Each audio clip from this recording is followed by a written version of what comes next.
All right, folks.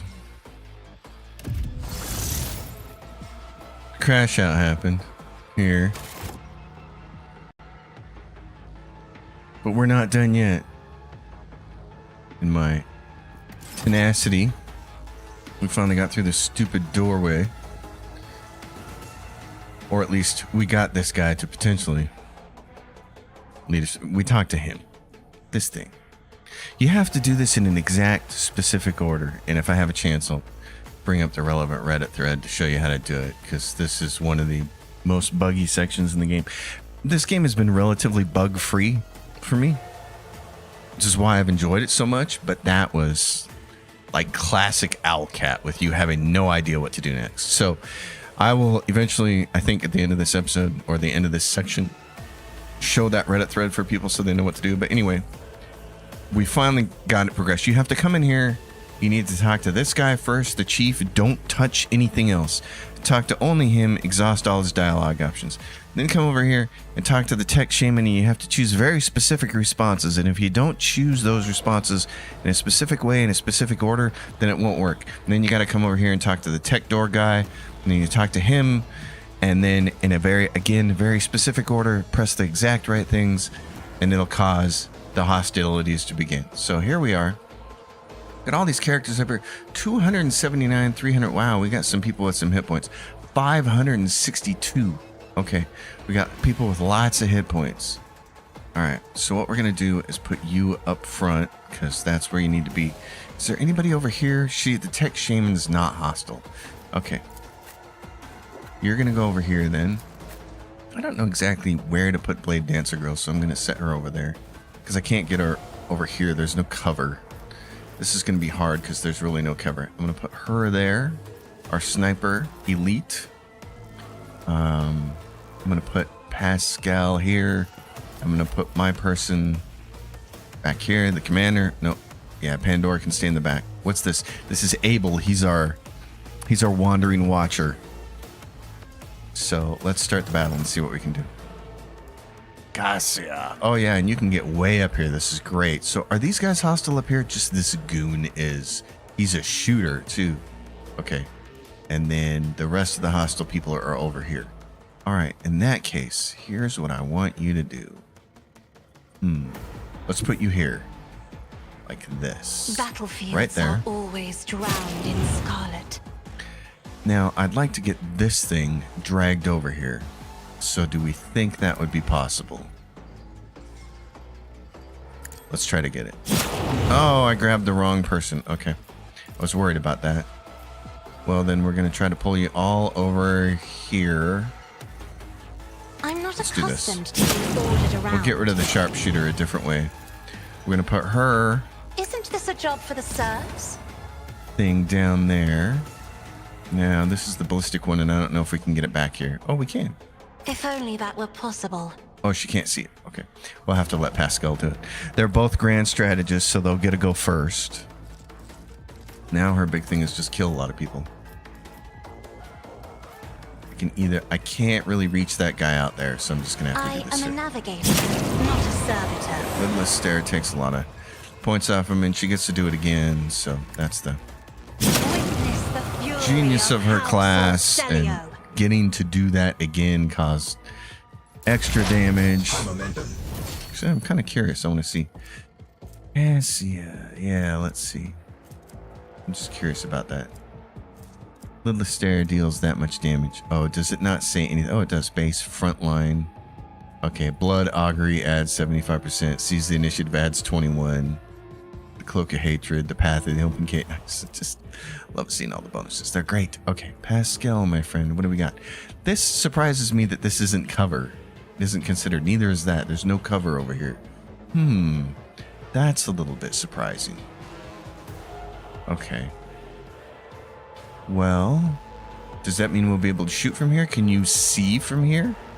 You can. What about that guy? You can't see that one. You can't see that one. I almost want to put my sniper right up here. There's just no cover. There's cover there, I guess. So there's full cover there. Okay. Then we'll do this. We're going to put him here. We're going to let him lay down the ballistic cover. Just gonna grant bonuses to everybody for that. Who's got? This guy's got 221 hit points left. Let's slap him with that. He has 17 armor and 37 dodge, so I'm not worried about it. I'm just going to go for the extra damage on him. Pascal is technically in cover, so he should get a bonus from perfect spot. And then I can have him slap down everything on this area here. All his area buffs. Allies in that area can't be touched. Actually, the best thing to do is do this. Running binaric override. Binaric override, and this will help her. And it works as a buff. Shoot this guy. Nice. Nicely done. Can you get this on anybody else? You can't. Running binaric override. Binaric override. Alright, I'm not worried about you doing anything else. She's gonna come up here and start shooting stuff. Swiftly to strike. She's our major This tedium is beneath me. damage point here. We're gonna That bounty is hunt this thing. beneath me. Oh, the target is under the effect because I had the most hit points, so that's why we're gonna put it on this one up here. Then, Xenos pet monkey. so we're gonna have to kill it. And what's this one? 317 as well. And what's this one? 279. Okay. In that case, let's do this. If it This is serves gonna your clear the cause. bounty. Another soul slips beyond the veil. Gives us a bunch of stuff. You claim the bounty effect. So, bounty hunter makes a free single attack. Attack always hits. They claim the bounty. Bounty hunter recovers a charge of hunt down the prey. All their fancy stuff. I love it. So much fun. Okay, let's go up here then and do I am not your Xenos pet monkey. additional damage to this guy. We can use piercing shot. We don't need the over penetration. I just want the armor penetration. Probably don't need it. If it serves your cause. Oh my gosh. It's Colors Fade Gaming.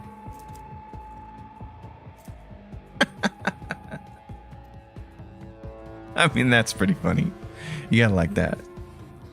Jeez. Oh, brother. Okay. Well, let's try it again. I am not your Xenos pet monkey. Without all the bonuses. In that case, what? Can you shoot this thing? Or that? You can't get you can get line of sight to that. Okay. For your next turn. Go take a free one there. He hits cover, that's nice. Run and gun, okay.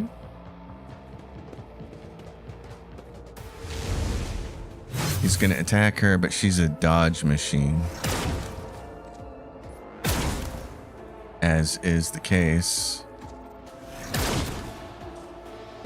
Gotta like all the dodging. Oh, you're coming after her. That's not nice.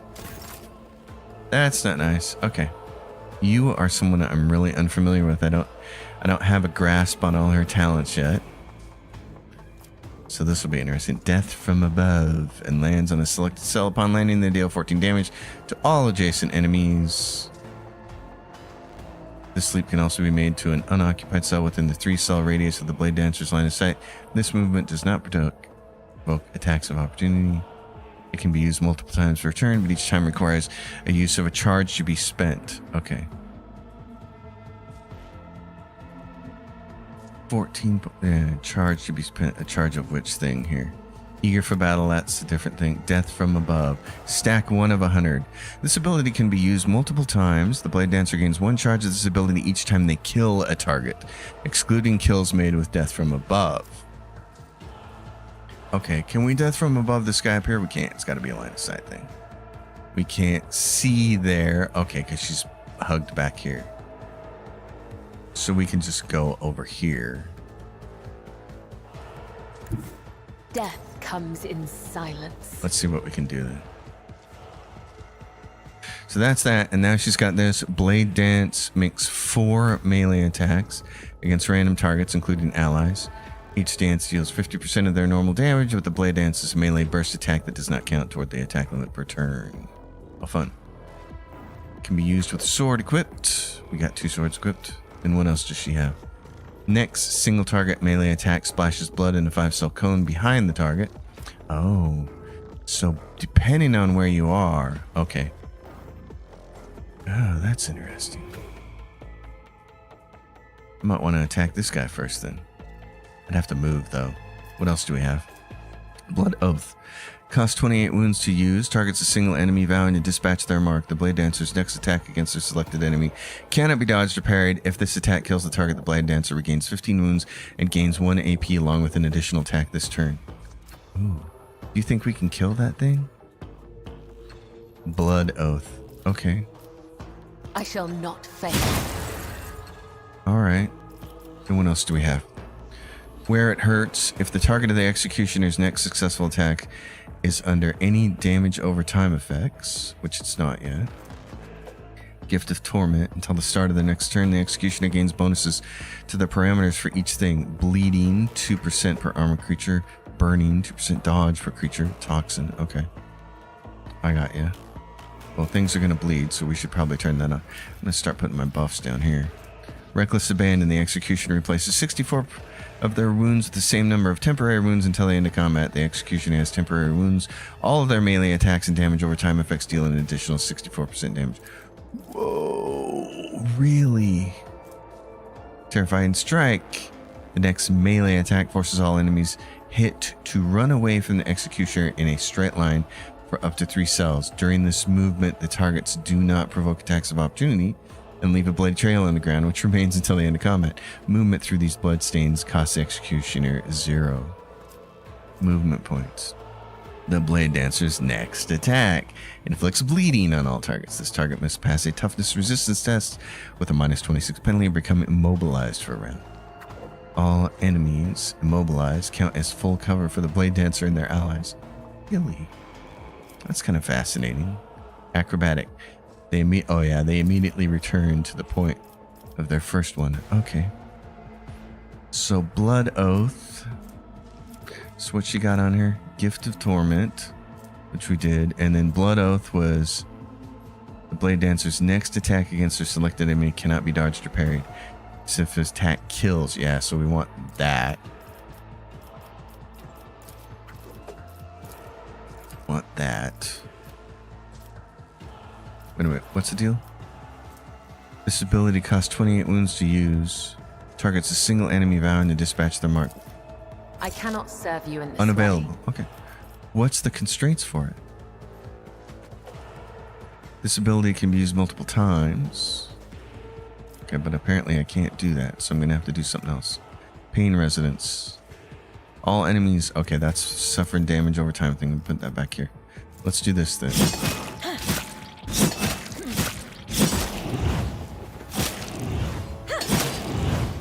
Okay, that was kind of cool, but it still didn't kill him. What else do we have?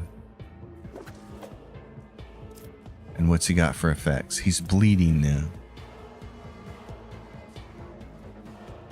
Bleeding suffers damage at the start of each turn. It's got like a stack of 25 of them. So what did this say? All enemies suffering from damage over the time effects in a 4-cell radius around the executioner immediately suffer an extra instance of damage from these effects. They must also pass a resistance test or suffer an additional negative effect. Okay. Alright, I'm not worried about the runaway thing. Captive Audience. Their next attack inflicts bleeding on all targets hit. Yes, this is going to go off to the side. Next. Okay, so can we use it now? We can. The shadows will see it done. Alright.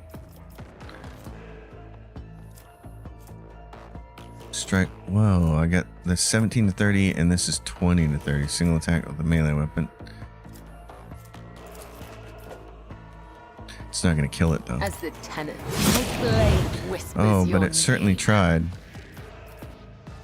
And then Death Waltz. Uses death from above against the target enemy without spending a charge, immediately making a melee attack against the enemy. They repeat this combination up to 4 times against random available targets.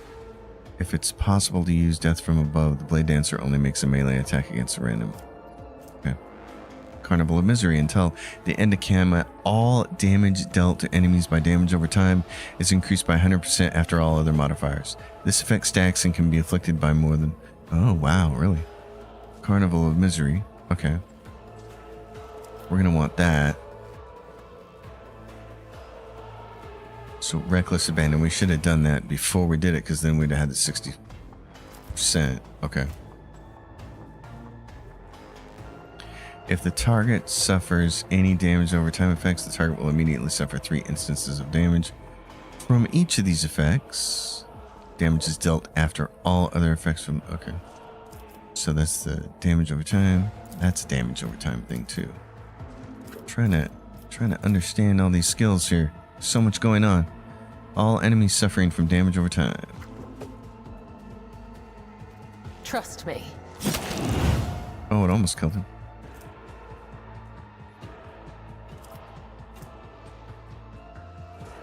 Okay. I can give her a lot more wounds. As honor ordains. And then I can do Carnival of Misery. Okay, and then he's dead. And then I could do this. What is this?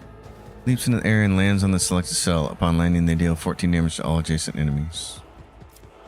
Can she jump up to here? No. So right here.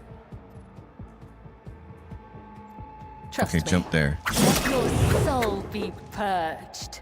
Okay, and then she gets an attack from that. She gets an AP back, so she can do an attack. And are they now under any damage over time effects? They are bleeding. So if they're successful, if the target of the executioner's next successful attack is under any damage over time effects, this target will immediately suffer 3 instances. This damage is applied. Okay. So yes, because we're going to hit it again. Next attack inflicts bleeding, which it's already going to do. It's already bleeding, so we'll just make it bleed more. Okay, we're not going to get it back because we're not going to kill it. So let's just do this. I shall not.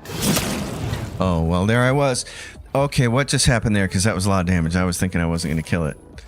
Oh my god, she just wiped it out. Oh, whoa, wait a minute. Immortalist Guitar Devotee. Melee superiority. Yeah. What the hell happened there? Critical hit. Know it all. Joint offense. Split. Oh my god, she just annihilated it. Okay, I'm gonna have to go back and watch this after I record this because I want to see what happened. It was one of these skills here that did that. That was awesome. Jesus. Yeah, it was this one. If the target of the executioner's next successful attack is under any damage over time effects, this target will immediately suffer 3 instances of damage from each of these effects. 2 instances if the executioner makes a burst or area attack. This damage is dealt after all other effects. So it already had a whole bunch of bleeding on it, and it just basically multiplied all those instances of bleeding from 1 to 3. Oh, that's nuts. Okay, can you get over here? No, you don't have a wide range to use that on. Okay. Holy crap. Oh yeah, and then they can immediately return to the cell where they started their turn. This movement does not provoke an attack of opportunity. I'm going to get out of the way. And they repeat everything. Oh, that's crazy. Oh my gosh. That's really neat. Okay.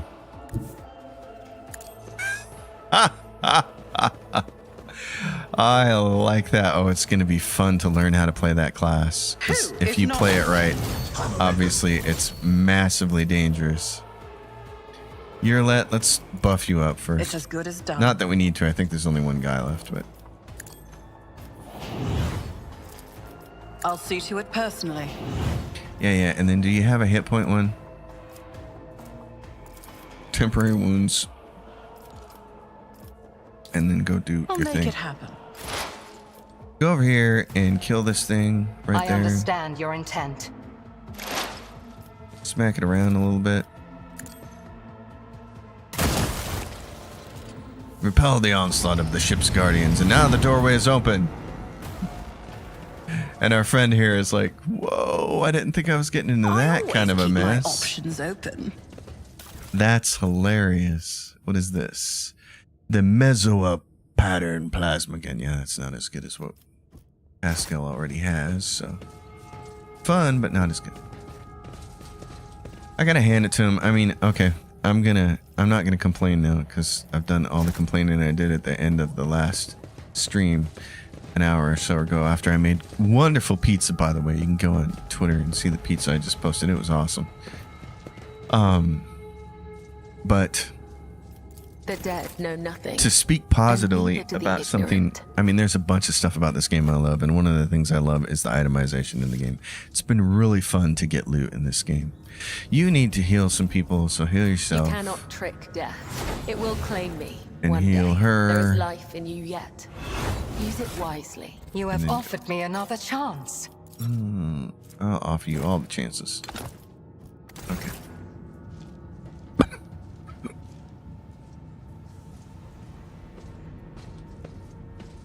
The beginning of summer air and the beginning of summer coughs. Wonderful. It's the only thing I don't like. But I cough all year round, so it doesn't really matter. Wonderful. What do we have here? Oh, we got scary people. They're growling like they're scary. Yes, please save the game. It'd be wonderful if you would do it. Thank Rise you. to the top, or You don't get need to left take in the that long. dust. Pascal, what do you got for us? Who are... Oh, wow, these big servitors. These guys are chunky. Brass Whisper, the face of the tech priest standing opposite is hidden behind a brass mask. Rather than being one piece, it's assembled from the fragments of many augmentics. You have met this man before. He's called Brass Whisper, a member of Lord Inquisitor Calcazar's retinue. There you are, tech brother. Brass Whisper's voice is raspy and punctuated. His gaze is turned toward Pascal. The salutatory procedure will be performed and the identification codes verified after the priority request has been executed. Tell me where the blessed Aramat is. Amarat. A cracked chuckle comes from behind the mask. You still don't understand. That's right, we don't. You are from Calcazar's retinue. Does he have anything to do with this? Marginally. He used to play a major part in this story. Not anymore. This meeting is held upon my initiative. Brass Whisper surveys the Inquisition soldiers and warriors of the Omnissiah standing motionless. That said, I am still under the protection of the Lord Inquisitor and the Cognizance Fleet. Keep that in mind. Locals spoke of a ghost without a face. Did they mean you? Response affirmative. In order to move the Hermetico out of the procession of the damned, we had to disturb the pitiful locals. What the hell's going on here? We intend to discontinue the cycle. Is that not obvious? There's a note of sarcasm in Brass Whisper's croaking voice. Speak, or I will rip your memories out along with the Ferrum Sanctum implanted in your brain. Pascal enunciates each word as he activates his drilling mechadendrite. What do you know of Emernat? The hollow, pained laughter from behind the brass mask is amplified by its echo. I know everything. We are looking for Archmagus Emernat, and we want answers. Looking? How absurd. You lack the very concept of what you are looking for, laywoman. You expect to find a man, and Emernat never was one. He was never one person. The Emernat Collective was created by a group of tech priests who renounced individuality and merged into a hive mind. A mind that reasoned algorithmically, but was guided by the principles and convictions of a righteous spirit. A superego that brought them one step closer to Omnissiah. You are looking for Archmagus Emernat, you say? Something clicks inside Brass Whisper's mask, and his voice becomes louder and harsher, as if coated in liquid metal. He has been by your side all this time. This statement is false. The hypothesis is without merit. brass whisper interrupts him with a forceful shout. As the cycle coils in multitudinous loops, it intersects with itself and locks us in a cage of data vows. Pascal shudders as if struck by the motive force itself. Mechadendrites rise like steel wings behind his shoulders. The voice from his Vox speaker takes on an otherworldly profundity and power, and therefore this cycle must be discontinued. Are you saying Pascal is part of the hive mind? He was its original creator. The Amernat Collective was designed to be a philosopher and a researcher. The concepts he produced were so powerful that they almost destroyed the Cognizance fleet. But then he faced an unsolvable dilemma, and that was when Amernat came apart. The 7 constituent servants of the Omnissiah hid their own memories from themselves behind false personas and were sent off to various parts of the Coronus expanse. They went into hiding. Each had to live in solitude for many decades, accumulating observations and eventually bringing that experience to a reunited Amernat who would tackle the dilemma once more. That would be the restoration. Sorrow echoes in Pascal's inhuman voice. 211 Terran years. It was such a long time ago. Your companion looks overwhelmed and pensive. So the tech priests of the named Hanuman are all parts of Amernat. Yes, 6 mental keynotes. Demetz was paranoia. After the separation, he sensed that his memory was a web of lies, and that feeling drove him to the depths of madness. Tarzus was faith, fiery and unyielding. Axiomantha was logic, unclouded by emotion or value judgments. Abel was her good twin, imagination. He did not know his past, just like the others, but he felt more than they did. He was always different. That was why he was the first to get close to the restoration. One of the first. Pascal was judgment, the moderator of the cognitive process, the one who makes the decision. Pascal's voice rises to the vault of the observatorium and rumbles beneath it like thunder. And Nihil. The brass mass starts to unlock its hissing sound. The augmetics bend back, revealing a face disfigured by burns. A woman's face with a pair of darkly radiant, vibrant eyes. Skepticism, the one who doubts. Did Amernat believe he could form again? The plan sounds risky. The restoration was statistically calculated on a level beyond your comprehension, laywoman. Billions of variables were taken into account. Countless scenarios went into the development of optimal strategies. 2 Amernat units meeting each other was an inevitable certainty. The matching identifiers were to be a spark that would start a chain reaction, and that was precisely what happened. A ringing brittleness enters Pascal's voice. We were motivated by the perfect stimuli: curiosity, anxiety, shame. Each part of us was hostage to the legend of a betrayal it had committed. Suffering drove us to search and strive. What was the dilemma Amernat faced? That's my question, by the way. Its name was Eschatos. The secret of the rite of putting a machine spirit to death. A technology embodying the discontinuing of the cycle. Was it meant to exist, or was it the acme of profanity against the Omnissiah and his creation? Pascal continues brass whisper speech in a lofty tone. Eschatos was the perfect weapon against creations of the Omnissiah that had been corrupted by enemies, but also against his faithful servants. Its spread could bring victory to the Imperium, or it could destroy it. Eschatos could spell the end of the Adeptus Mechanicus, or it was the perfect answer to the power wielded by the cult of the machine god. Was it a blessing or a curse? There was no answer. Protection was unacceptable, and so a way was found to shelve the issue. Nihil gives a raspy sigh. And I found the answer. Eschatos should not exist. We will correct our mistake. What is Eschatos?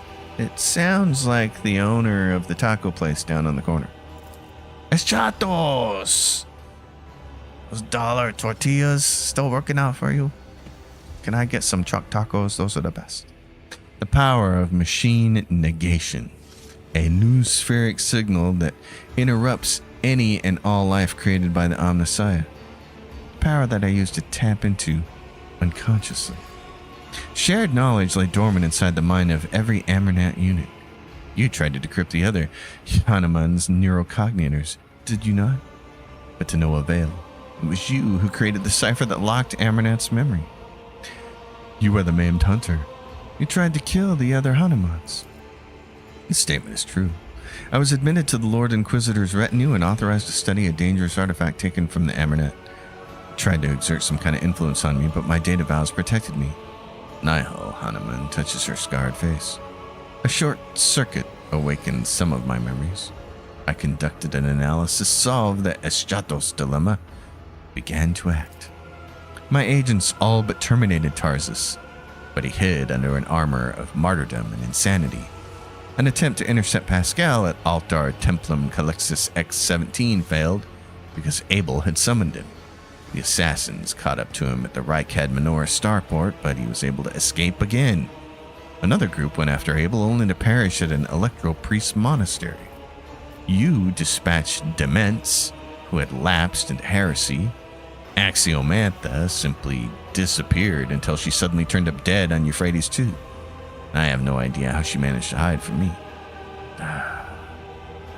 Idiot.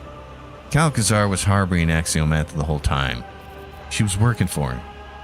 I am registering a lie. The Lord Inquisitor shared my conviction that Amernat's legacy had to be destroyed. He was summoned to the Coronis Expanse by loyal members of the Cognizance fleet in order to depose Amernat. It was his troops that attacked the Hermetico in an attempt to obliterate our schismatic creation. Pascal says, so that was how you got on board the ship and into the observatorium, Nihal. Our traitorous tech comrades gave Calcazar the access codes to the bridge, and he gave them to you. Acute conviction vibrates in Pascal's voice as he makes these quiet statements of fact. He is not asking questions, he is passing judgment. You were deceived, sister. Calcazar appropriated our work. He continued our research, no longer bound by the Omnissiah's canon. And you enabled him by destroying those who could return and reclaim his bloodied prize. Eyes. Something you have not heard before creeps into Nihal's voice. A note of fear. You betrayed your brothers and sisters. Such an act is unforgivable. Yours was a grim duty, but you were unflinching in fulfilling it. What happens now? And let's see. I guess, given the bugs we've had in this, I'm just going to select each one at a time here. With a mixture of pain and pride, Brass Whisperer replies, we all chose the path of martyrdom. I merely helped them reach the supreme goal at the end of that path. Nihal's voice is imperiously metallic. Tech brother, I offer you the chance to yield peacefully to a fate that will please the Omnissiah. Do not resist your termination, and you will pass into oblivion as my friend and fellow believer. Pascal's reply sweeps Nihal's words away like a gust of wind. His optical visor turns a blinding blue. No, Tech Sister. Refraining from resistance was never our way. I am an explorator, a reconnoiter of knowledge. I brought fire to 100 worlds. I have gleaned 1,000 secrets in the darkness. I am an agent of unbridled will. I will not yield to oblivion, for oblivion itself fears me.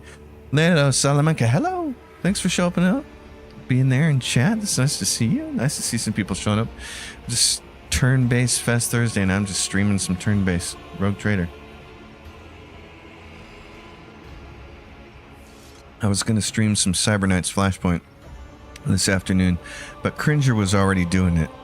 So I figured anybody that was going to be watching it would be over there watching his stream. I'll probably stream some of it tomorrow, definitely this week, because it's the official launch date for that game.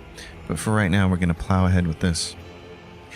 Pascal's reply. Okay, so let's see. So, this is my companion, Pascal Hanuman, and you made a mistake in meddling with him. You want me to awaken Tech Sister? Here I am holding you to account. Nihal's disfigured lips twist, and seeds of dismay sprout in her voice. I lured you here for a reason, Pascal. I wanted you to see what our followers had become. This is what deviation from dogma ends in. Breach of canon begets ignorance. Ignorance begets blasphemy. All we did was breed corruption, schism. Remember when they came to depose us? We resisted them and destroyed this ship, a sacred relic. An Arch Mechanicus older than our priesthood itself. Here, in this hall, we released Etstatos and allowed an unconscionable heresy to happen. Do you remember? Do you remember how you got your cleft jaw? Pascal looks thoughtful as he touches the crack running across his armored respirator. A green spark runs through the deep gash left by an enemy's weapon in the metal. And it sufficed for you to merely show up in the expanse again, for the schism to rear its head once more. What are my thoughts on Rogue Trader, Lalo asks. Okay, well, I'm going to do an official review video for it sometime in the next 2 or 3 weeks, because I'm getting close to the end. I'm getting close to being in Act 5, and then after Act 5, I'll be done. I like the game. I think it's my favorite Owlcat game so far. I'm a little bugged by a couple of things, as I always am with Owlcat games. I played the first 2 chapters and thought it was perfect. And I was like, oh, finally, Owlcat made a perfect game. And then I got to the start of chapter 3 and I hated that. I liked the rest of chapter 3, but fans of my channel know that I don't like the whole strip you naked and send you to jail quest, which is basically what the beginning of chapter 3 is. It falls under a different name, but it's the same concept, and I hate that. I hate giving the player things and then taking them away from the player, even if it's temporary, and even if you have, like, it takes, half an hour to reassemble your party and get all your gear back. The thing I did like is when you finally get your gear back, it automatically equips everything in the same slot where you had it, so that was a nice touch. That was kind of necessary. And the other thing is, the ship combat could be fun, but they've done too much to make it unfun.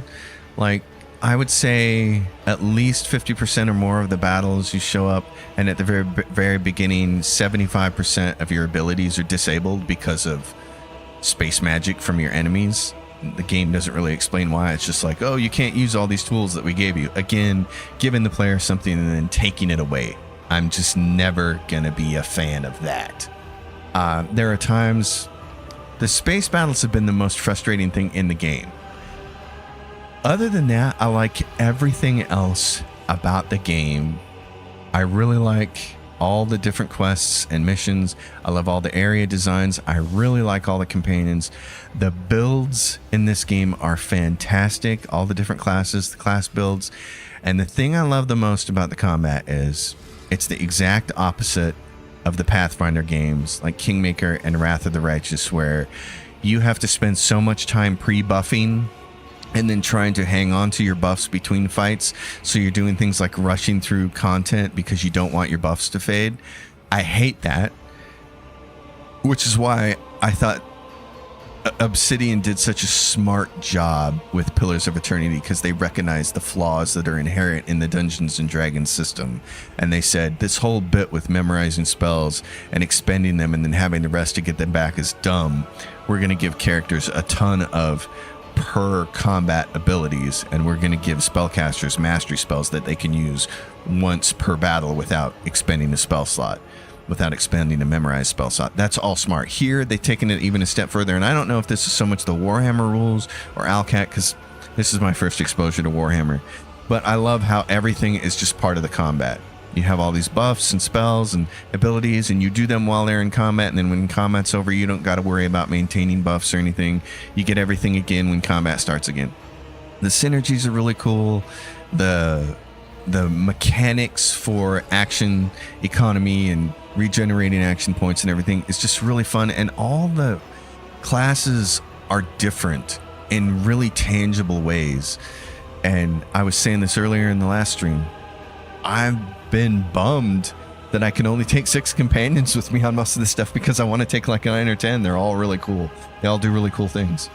So yeah, I've had mostly a blast with it. It's only been annoying for a few times, like the end of last stream, where at this particular location it bugged out and I had to go back to a prior save, and I had to find a Reddit post that said this is exactly the order you have to click these conversations in order for it to work. That's just broken. That's just bad coding, and it bothers me that, a year, 2 years on after this game being released, it's still bugged. It's like, come on, Owlcat, patch it, fix it. The voice that answers her is no human voice. It could belong to a giant void ship or a forge world if they could speak. You violated procedure, skepticism. You usurp the function of another. You challenge only. You do not make decisions. I do. You're right, Pascal. You're the decision maker. Layla says, wow, man, I love that you really gave an in-depth review. You don't usually see this much effort. Well, you asked a question. And this is the advantage of having a small channel. Not a lot of people are watching right now, so I can give you 100% of my attention. I mean, if you ask me a question about a game, whether I like it or don't like it and what I think, I'm liable to ramble for a half an hour. Tech Sister, my judgment of you and your actions is one of condemnation. Tampering with procedure is unacceptable. Sabotaging the experiment is apostasy. For your betrayal, your vital functions will be terminated in the name of the Messiah of Discontinuing. I like the sounds of that, Pascal. Yeah, this part of the game right here, this stuff, these little cutscenes and then the combat, this is when the game's at its best, and this is most of the game. This is 70% of the game, so it's been fantastic. The green energy entangles Nihil like a net, burning her true flesh, draining the life force from her augmentics and mechanical components. But she focuses her will and strikes back at Pascal with a pulse of her own. The rattling voice, no longer human, rages and roars like a forest fire. I refuse to recognize you as the Messiah. I do not believe in you. And something else, as I'm sitting here kind of thinking about it. Click this dialogue and see what happens. That is your problem. You have always been too skeptical. Your arrogance And now we're will gonna be get a fight. your downfall. Stand your ground. I was going to say something and I lost my train of thought. All right, Pascal, we're going to have to fight these guys. What do we got for hit points? 302 servitors. Small guys, that's what we want. Give me the small guys. Because we're going to make our major person really powerful. There's Nihil. Inquisitioner, Enforcer. There's a small one, kind of small, really small. Okay, a bunch of small guys over here. All right. In that case, I'm going to have you load up here. Pascal. Let's see, where do we want where can our sharpshooter set up camp? Yeah, you're going to have to set up right here behind that cover. Okay. In that case, I want you protected by Mr. Tough Guy. Right there. You, Blade Dancer. You can get over... I don't know. Are we going to need you over there? Or are we going to need you over here? Oh, yeah. Why don't we do this? We're going to set you there. Pandora, you probably can't go very far because you just can't move very far, can you? Okay. We're going to try to get you moved out of the way here. That's everybody. And Pascal's right here. I'm not sure. Pascal, how far can you move? You can move way over here. Okay, but I don't really... Well, here we go. Let's do this. You're going to go like that. Okay, and you're going first? Oh, no, you're not. Not necessarily. Oh, yeah, you are. Okay. You're going first. In that case, give me the ballistic one down here. Total War Warhammer 3. Laylo's saying, recommending that. Let me see for a sec. I'm going to pause this for a sec because I'm going to look at my Steam library. Oh, I have Battle Sector. I own Battle Sector. You're saying Total War Warhammer 3. Okay. I will put that on the list. I need to play Battle Sector, and then I already know there's a Battle Sector 2 coming out. Oh, the thing that I was going to say that I lost my train of thought on was, this is my actual first exposure to Warhammer at all. So I was a little bit put off by it at the very beginning, because I really like my science fiction to be realistic and serious. And it took me a while to realize that this was ironic and irreverent and a parody on purpose. And so once I kind of bought into it, I was like, oh, okay, yeah, machine spirits and all the religious connotations and everything, they're taking a piss. They're poking fun on purpose. So I get it. The combat and everything has been so much fun, and the companions have been so much fun. So let's see, where do we want to put this? How far can you put this? You can put it way over here. Okay. In that case, how many people can I get? They're all spread out. I can't get any more than... I can get 3 right there. Okay. Lay that down over there. And then you're going to do this. I got room there for somebody there. Okay. I'm going to do this situation. What's your favorite sci-fi then? As far as like movies, Alien and The Thing are 2 of my favorite movies of all time, and Blade Runner, both of the Blade Runner films. I like stuff like that. I love Outland. It's a great science fiction movie with Sean Connery. Stuff like that, I just really dig so much. Let's see, what else you gonna do? Okay, so he's gonna do...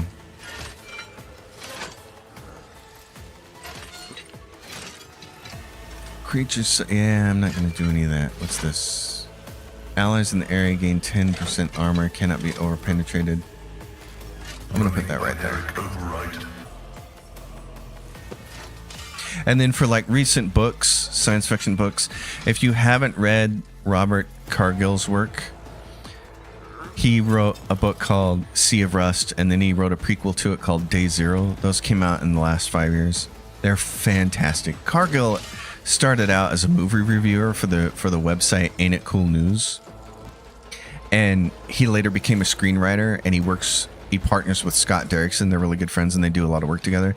They wrote the screenplay for the first Doctor Strange movie. They did the Sinister movies. They wrote and directed Black Phone, and they got Black Phone 2 coming out. So I'm just a huge Cargill fan.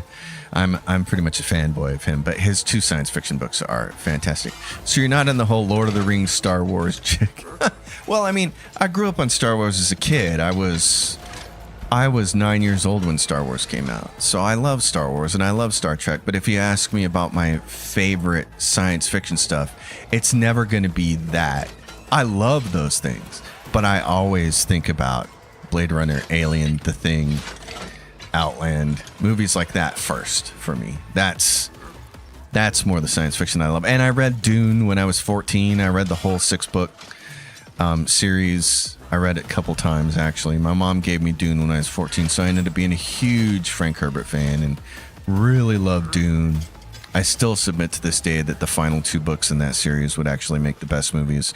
If they can ever get the Bashir Miles tag on screen, he's going to blow people away. That is just a fantastic series. Let's get this. Nihil. You can have that. And then I'm going to grab some cover bonuses. I love Lord of the Rings too. You know, I read those books. And The Hobbit, like everybody else of my age in the late 70s and early 80s, you know, we read all that stuff. And then when Peter Jackson made the movies, just blew me away. Love it. Love Mr. Peter Jackson. I wish he would have taken the same restraint with The Hobbit that he did with Lord of the Rings. All right, my friend, what's left here? Intimidation. I'm not worried about that, but next non-area attack. No, we're going to do an area attack. Can we get more people? We can get multiple people. We can get you guys or both of you bozos there. Why don't we do this? I'm not worried about killing anybody. I'm just worried about making them more damaged. And then this is going to... I assume he can do the most damage. Okay, it's too short. Let's just go here. Let's just go here and do this. First of all, bunch of damage. Go hurt a whole bunch of people. Yeah, go over here and pull these guys closer. Like that. That's awesome. That's the way we like it. Now we can do something like this. There's a lot of people over there. We can get more people this way, I think.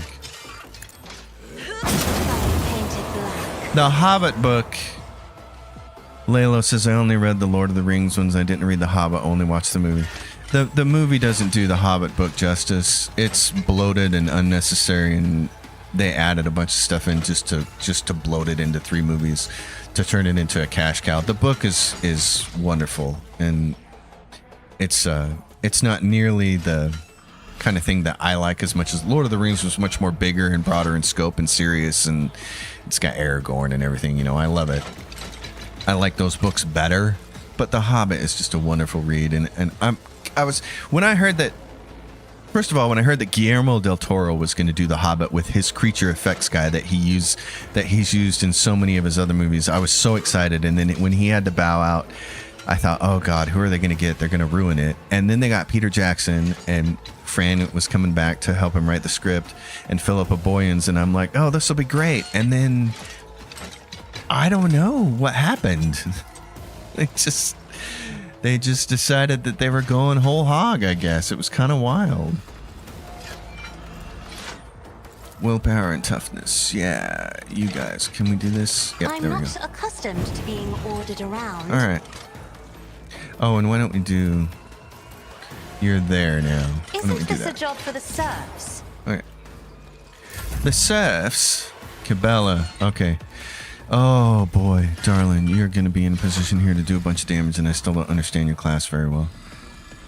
Okay, let's take a look at this. Where it hurts. All enemies suffering from damage over time, not yet. Reckless abandon. Replace the 65 of her wounds with the same number of temporary wounds. All of their melee attacks and damage over time effects deal an additional 65% damage. We're going to do that me. first. She's going to hurt herself a little bit. Blade Dancer's next attack inflicts bleeding on all targets hit.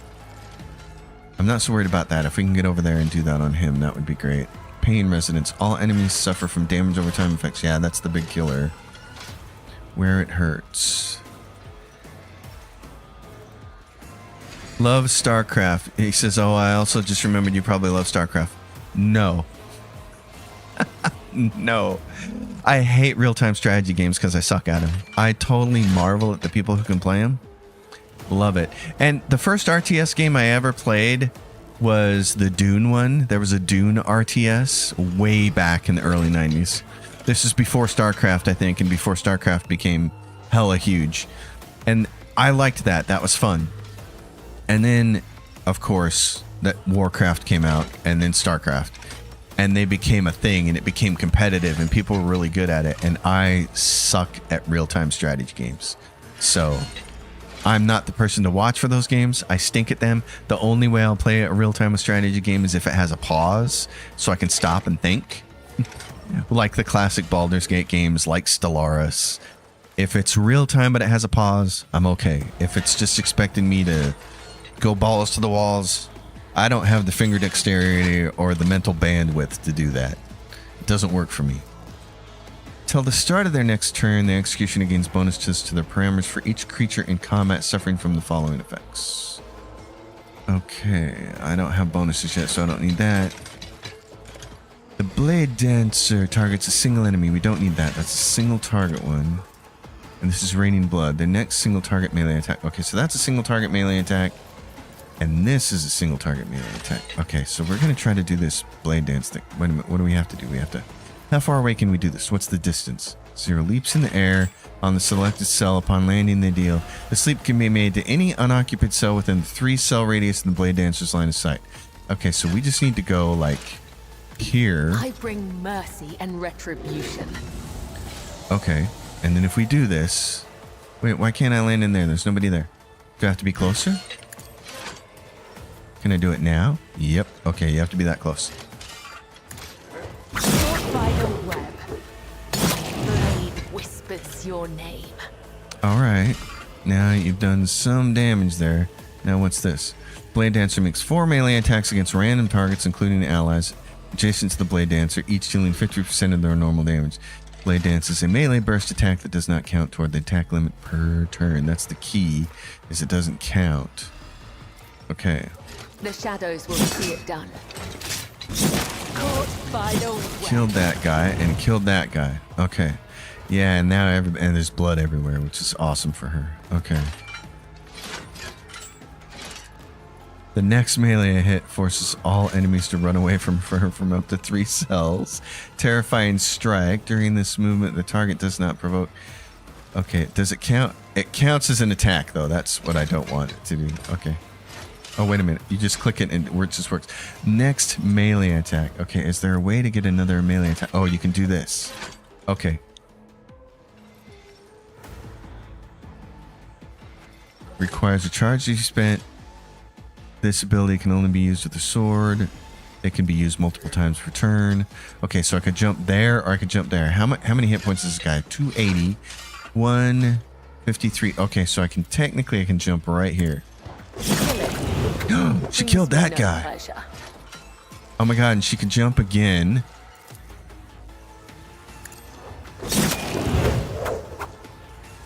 And she can jump again. Because how many charges does she have? Rising tempo. Oh, each attack made by the Blade Dancer increases the damage to all subsequent attacks they do this turn. This effect stacks up to 3 times. Okay, so that's rising tempo. The other thing is it talks about charges here, and I think it means something else here. It means reckless abandon. I've got this. Death from above. This leap can be made, blah, blah, blah. This ability can be used multiple times per turn, but each use requires a charge to be spent. The Blade Dancer gains 1 charge to the belly each time they kill a target. Oh, okay, so she's going to get another charge if she kills this guy. Wait, who's this over here? Inquisition Executioner. Okay, but then I can't really move from the spot. What's this? Acrobatic Artistry. That'll make me go backwards. Okay. Alright. So I can do it one more time right As here. honor ordained is a blessing. Okay. She's a smash mouth here. But I need to get her over on this guy. Too bad she couldn't have blade danced her way over to him. She could totally chop him up. Raining blood. The next single target melee attack. Yeah, those things. Well, I guess. Wait a minute. What happens if you dispatch your mark here? The Blade Dancer targets a single target enemy vowing to dispatch their mark. The Blade Dancer's next attack against their selected enemy can't be dodged or parried. If this attack kills the target, the Blade Dancer regains 17 wounds and gains 1 AP along with an additional attack this turn. This ability can be used multiple times per turn, but it grants 1 AP and additional attack only once per round. Okay. If it kills the target, how many points has he got left? 136. The next single target melee attack splashes blood in a 5-cell cone. Yeah, it's going to take me a long time to figure out everything she's doing. If they're under any damage over time effects, which he should be because he's bleeding. He's got 40 stacks of blood. And this guy's got how many stacks? 27? The target will immediately suffer 3 instances of damage from each of these effects. Oh, see, we'd like to hit this guy with that, but we can do that here. Where it hurts. This ability is applied instead of Scourging Strikes and removes all stacks of Forced Repentance. All enemies suffering from damage over time effects in a 4-cell radius around the executioner immediately suffer the extra instance of damage from these effects. They must also pass a resistance test with a -49 penalty or suffer an additional negative effect. If bleeding, they become blinded. And that costs me 1 AP. She's got really good action economy. She's got a ton of action, so she can do that. The next attack inflicts bleeding on all targets hit. Okay, so that one I got to use before. I'm going to move this here and this here and this. Oh, I don't have anything there. Okay, I want you to use that right there on the other side. Before you use that, use this. Next attack inflicts bleeding on all targets. These targets must pass toughness or become immobilized. Okay. Until the start of their next turn. Okay, so you want to use this as well before you do this. Alright. Next single target attack splashes blood. I'm not so concerned about that. Every enemy in this area, including the initial target, suffers the bloodstain effect, which does this. Creature suffers 2% more damage for each stack of bloodstain effect. Oh my goodness. Okay. 28 wounds. I don't know if I want to. I don't know if we need to spend any more wounds for. I guess we could. Blade Dancer's neck. Yeah, let's do that. Okay. An offering of blood. I wish you had one more movement step. Poke this guy. As honor or harm, the other side awaits. Okay, so what does she get here? Death Waltz. The Blade Dancer uses death from above against the target enemy without spending a charge, immediately making a melee attack. Repeats this combination up to 4 times against the random available targets. If it's impossible to use death from above, the Blade Dancer only makes a melee attack. Carnival of Misery. Until the end of combat, all damage dealt to enemies by damage over time effects is increased by 100% after all other modifiers. That's the thing that does massive damage. We'd kind of like to save that for him over here, although it would help her destroy this guy. Okay, so you can use this death from above, but we should do this first. Gift of Torment until the start of the... Yeah, do that. Not fail. And then this. Next attack As honor inflicts bleeding. So she's going to do... Let's do death from above here. Okay, and then she's still got her regular attack. Chonky. Oh, that's nice. And so then we could still pull off... We could do this if we wanted to. Her heroic act to kill this guy. I'm pretty sure we're going to be able to kill him some other way, so he doesn't have a lot of hit points left. It's really fascinating watching all of her different skills, though. Oh, you want to bring the little flamey over here. Okay, okay. I got you. Okay, so here's what we're going to do. If I must. She's going to get the bounty bonus. So first thing we're going to do is If bounty it hunt this serves your guy. cause. And we're just going to take that and clear it. I deal death with my hands. And now, let's see. She has... We could bounty someone else. She's probably going to shoot through one of these guys. Probably that guy if we want her to shoot through. Although it might be better for her to just go after this guy. Let's do that. Wait, he's got 6 stacks on him. On her, I guess. It's a her. She's got 69 armor. Let's just strip that off of there. This tedium is beneath me. Use all 9 of those stacks, and now they're at 27 armor and 10% dodge and 7 deflection. That's nice. Okay, we're I gonna am not boost your us. Xenos pet monkey. 10% damage. We're gonna have. We don't need over penetration on this one. Or well, 20% armor penetration. Sure. Let's make sure that we're poking through. If I must. Yeah. My reckoning will be swift. All right, we're gonna get another free turn if somebody I kills that understand your guy. intent.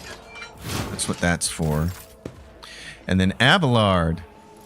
Let's see. Let's have you do this. Follow my lead. He's gonna come around here. He's gonna do sworn enemy on this.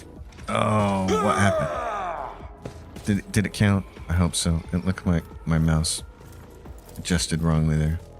At your beck and come on. call. All right, now what else do we have here? Abelard, what else you got for me? Just gonna play defense? I guess, yeah, let's do Taunting Scream. Let's make sure that he attacks us instead of somebody else. And then we're gonna parry all of his attacks. And then Bulwark. Let's see, what is this? Until the start of the next turn, the Vanguard gains deflection against ranged attacks. I'm not worried about that. Follow my lead. The Vanguard and their allies gain 16% damage and 16% armor penetration. At your beck and call. Let's do that. It will be done. A little more defense. Okay. A mere pain won't stop me. A mere pain. Okay, where are you? You're right there. If you move away, he's going to send that big axe on you, which is going to be unfortunate. So let's do this first off. Oh, I can't. You're 1 step away. Oh, son of a gun. You are 1 step too far, sister. Oh, rats. Okay, hold on. Full AP and MP. Yes. Now I can do it. Accept your lot. Okay. Now what we want you to do is this. Make him You don't want to get that guy involved, so he's got to be closer. Go like this. If you insist. There we go. Abelard. Okay. Wow, we didn't have to kill everybody. All we had to do was kill him. Or her. Oh, no, we do have to kill everybody. Okay. You're down to 1 hit. Oh, you got more hit points back?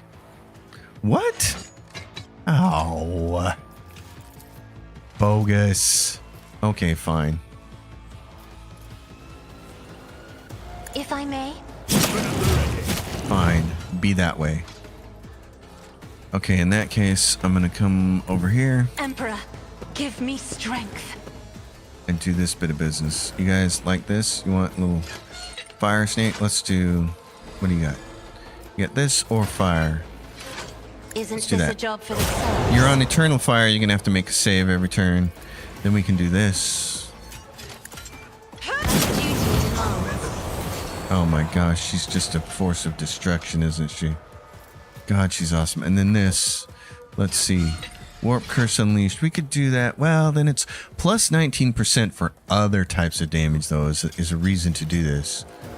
Although, can she kill those other 2 creatures up there? No. Okay, then this is what we're going to do. You're going to make this person I am take a more damage. navigator, Nihel's going not to a take more damage. servitor.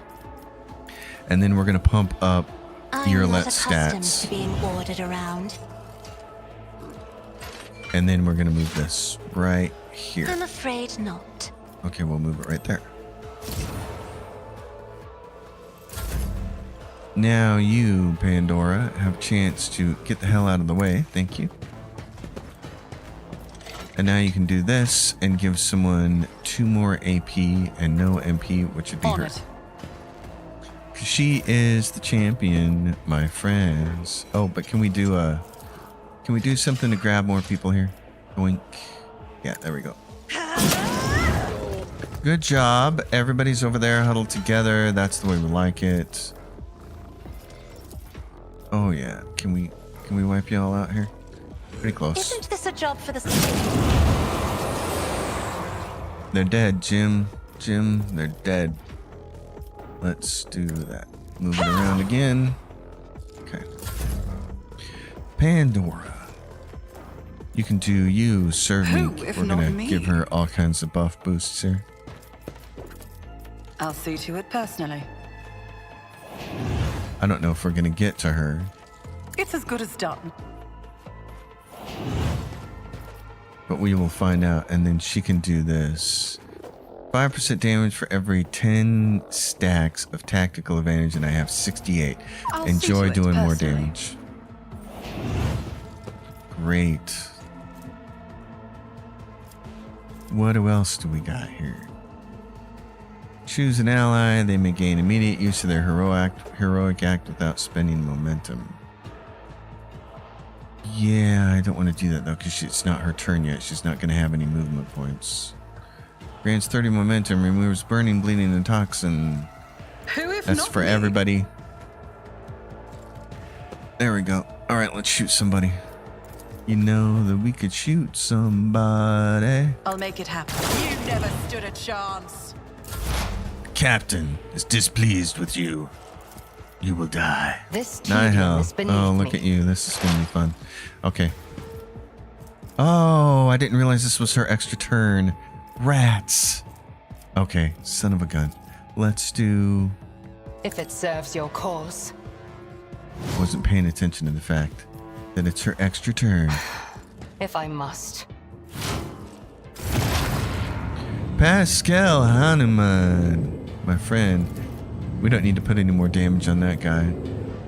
Well, you don't have to put damage on anybody. Why don't you just shoot? Like that. Now there's only one person. You want to have a little fun and just Me? bring them closer first? If you insist, Lord Captain. Oh, what's going on there? It's acting like I'm not going to kill you. What's going on with that? What do you got going on here? You got 1 weapon skill. Mitigation, permanent. Grants 1 deflection for stack. Blessing of the Absolute Spirit. The creature is blessed by the machine spirit. Recoil in their weapons. Okay, that's reduced. Eye of Oblivion. Blood Augury. Frontline. Undamn the Sea of Souls. That's all stuff that I put on him. It looks like I'm not going to kill it, though. Why don't we do this? Can you bring it right there? I am a navigator, not a servitor. Oh, no, I couldn't. Okay, it didn't work. In this case. Isn't this a job for the serfs? Oh, it still did damage. Okay. We'll do it again. I'm not accustomed to being ordered around. It's almost dead. What's hers? Extra turn with what? With full AP and MP. I'll show you why navigators are feared. Yeah. We're gonna show them, all right. All I need to do is poke this thing. The shadows will. Well, there we go. I will not let you win. I will destroy this ship. Oh, really? I'm not sure Pascal's gonna let that happen. Stop! Thou shalt not create a schism. Only Tool may create the schisms. Thou shalt suffer a heretic.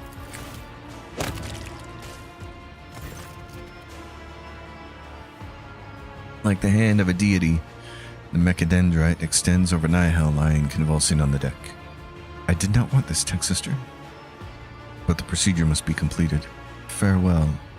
His claw carefully removes a mangled, soot-covered neural cogitator from Brass Whisper's head.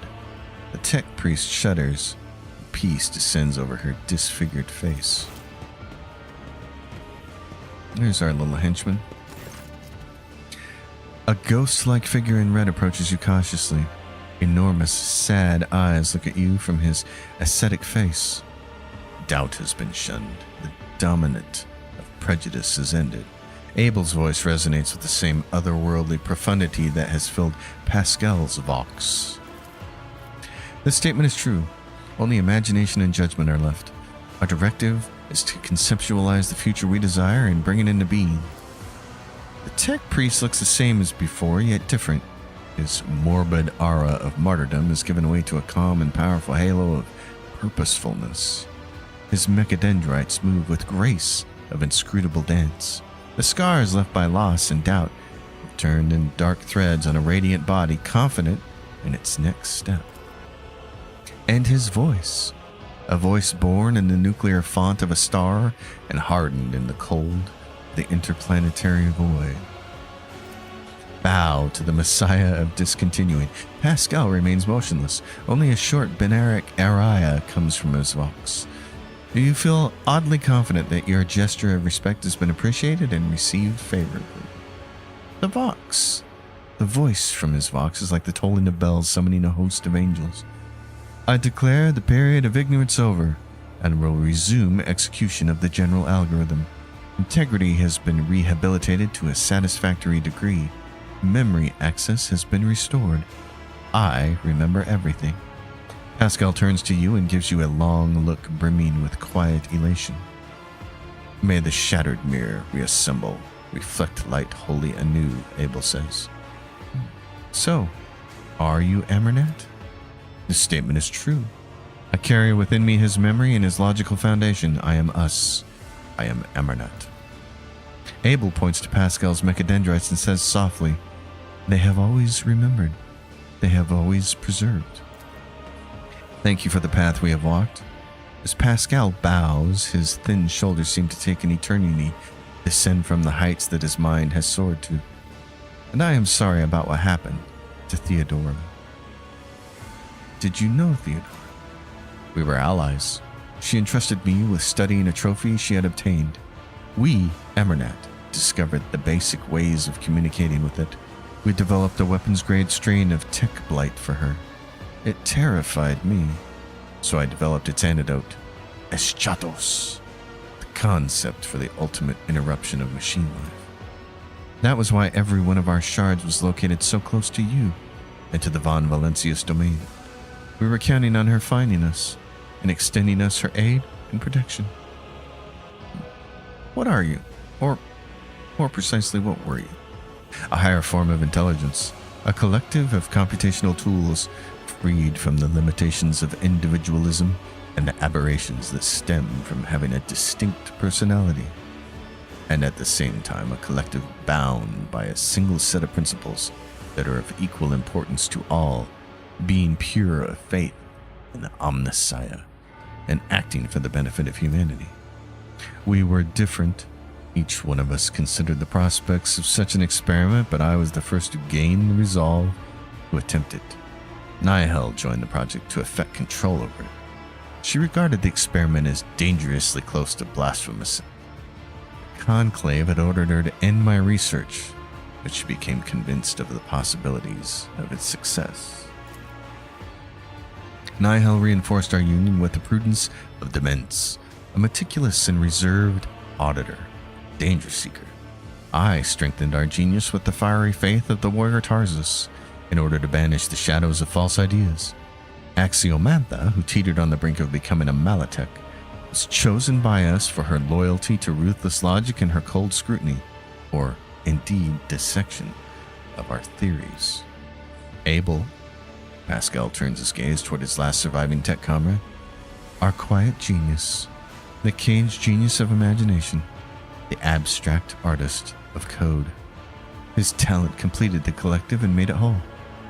What's next? What is the general algorithm? A judgment must be passed. Should the secret of Eschatos exist or be shunned as a false path? And should I exist? That is we, Amarnat. A soft Beneric melody full of sadness and solemn resolve pours from Abel's vox. You have not heard it before.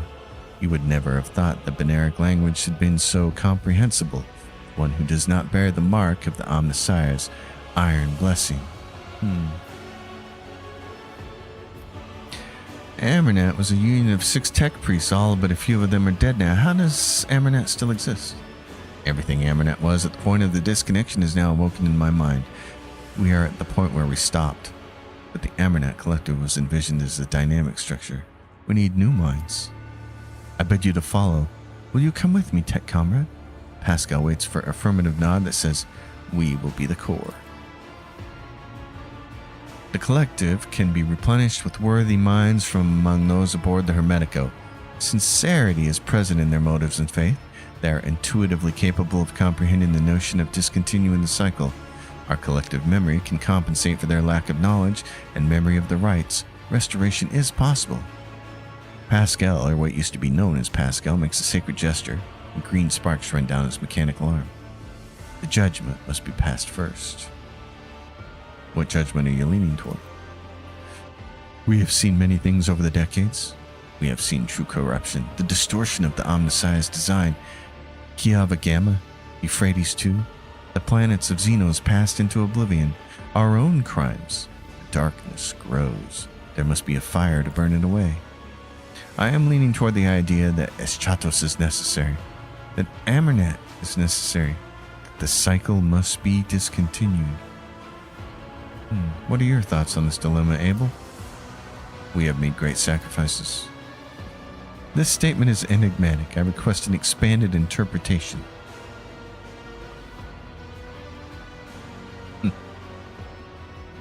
It's obvious. Abel gives you a sideways glance and says sorrowfully, self-sacrifice must not be in vain.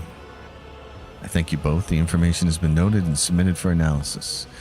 Well, all right. We need Amarnat and the power he wields. Pascal throws back his head and the power brimming in his voice rushes forth like a flood. The tech priest's booming voice is heard throughout the ship, echoed by every Vox speaker on deck. I peered into the vortex of time and saw dark omens. Saw that my tech comrades and I were trapped in the cycle, spiraling towards nothingness. I saw inevitable doom at the end of that trajectory and rebelled against it. In accordance with the machine god's commandment, I have crafted a tool with which to implement my design. In accordance with his commandment, I have developed a plan and analyzed it. Now I will act. By my power as an archmagos, I hereby effect a restoration and revive the Amarnat Collective. Servants of the Omnissiah need a Messiah who will continue their cycle, and I will be that Messiah. I am him. That's lofty. That's a lofty consideration. Pascal.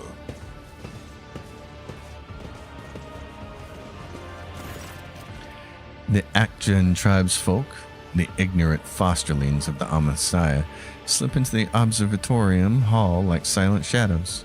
Led by an intuitive grasp of the significance of the moment, they automatically gather in a circle, heeding Pascal's summons, or perhaps at this point, someone else's. You hear echoes of other voices in Pascal's, a touch of Dement's anxiety, of Tarz's zeal, of Axiomantha's pensiveness. They all fuse into a new voice, full of wisdom and confidence in its prerogative to lead, the voice of Archmagos Amernet. And this voice takes hold of the lips of your companions, new brothers and sisters. The ancient tech priest turns his gaze towards you and says with gravitas, "Let this cycle be discontinued."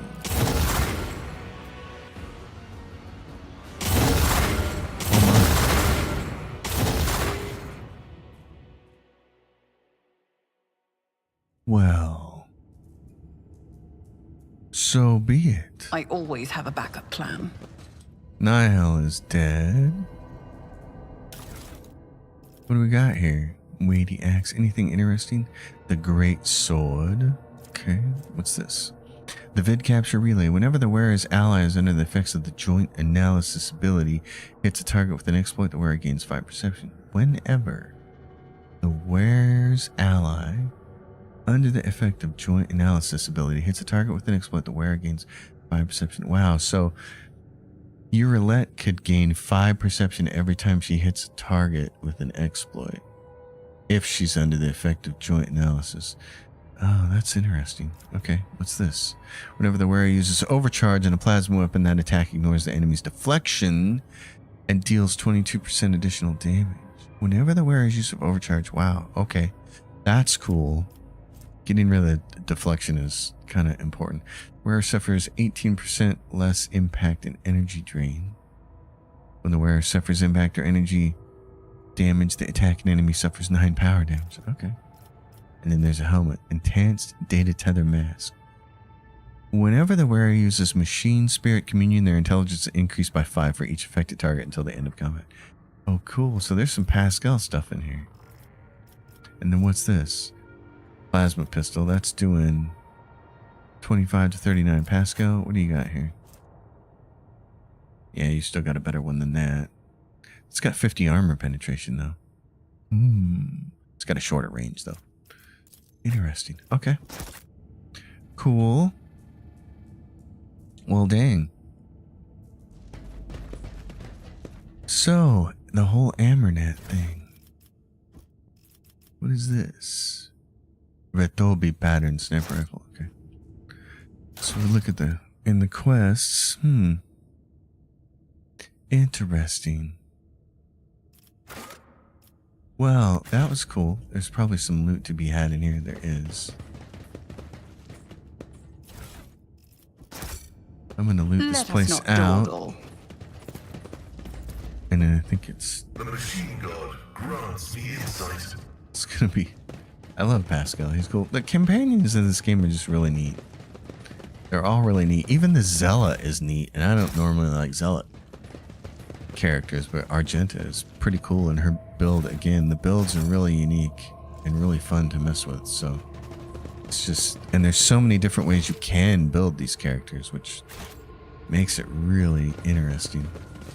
It's been one of the best parts of the game. It's just, I love my games kind of combat heavy, and this has been fantastic for that. So folks, I'm going to end this stream here. There's still 3 more days of well, there's actually more than that. It goes into the weekend, I think.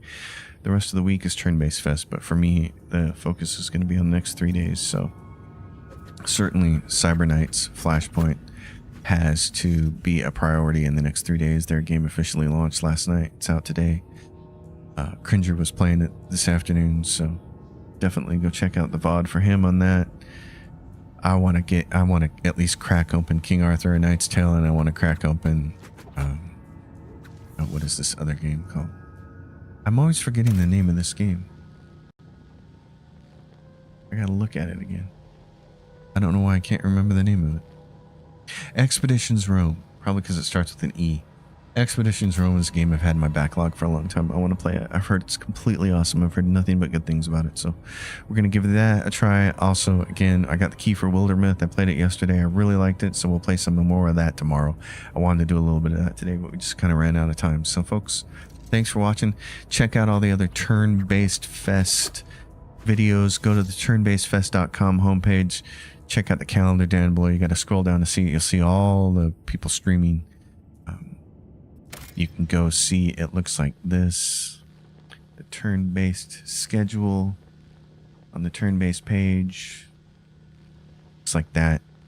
It's an absolute chock full of streamers playing all kinds of really cool games.